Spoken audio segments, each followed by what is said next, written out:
দেশের 5 অঞ্চলে দুপুরের মধ্যে ঝড়ো হাওয়া সহ বজ্রবৃষ্টির আভাস দিয়েছে বাংলাদেশ আবহাওয়া অধিদপ্তর। সেই সঙ্গে এসব অঞ্চলের নদীবন্দরগুলোকে সতর্ক সংকেত দেখাতে বলেছে সংস্থাটি। রোববার বাংলাদেশ আবহাওয়া অধিদপ্তরের আবহাওয়াবিদ AKM নাজমুল হকের দেওয়া দুপুর 1টা পর্যন্ত দেশের অভ্যন্তরীণ নদীবন্দর সমূহের পূর্বাভাসে এসব তথ্য জানানো হয়েছে।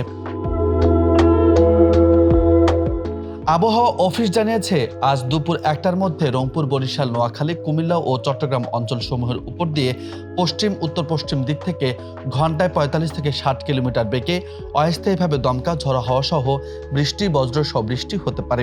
এসব এলাকার নদীবন্দর সমূহকে 1 নম্বর সতর্ক সংকেত দেখাতে বলা হয়েছে।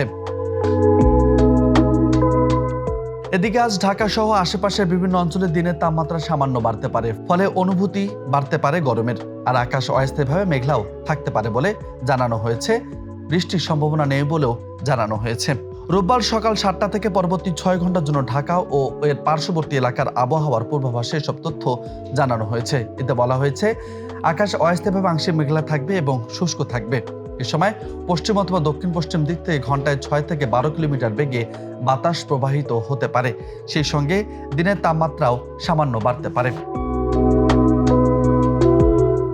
অন্যদিকে গতকাল রাতে আবহাওয়া অধিদপ্তর থেকে প্রকাশিত সারা দেশের আজকের সম্ভাব্য পূর্বাভাসে জানানো হয়েছে, রোববার চট্টগ্রাম ও সিলেট বিভাগের কিছু কিছু জায়গায় এবং রংপুর, রাজশাহী, ময়মনসিংহ, ঢাকা, খুলনা ও বরিশাল বিভাগের 2-1 জায়গায় অস্থায়ীভাবে দমকা হাওয়া সহ বিদ্যুৎ চমকানো, বৃষ্টি, বজ্র সহ বৃষ্টি হতে পারে।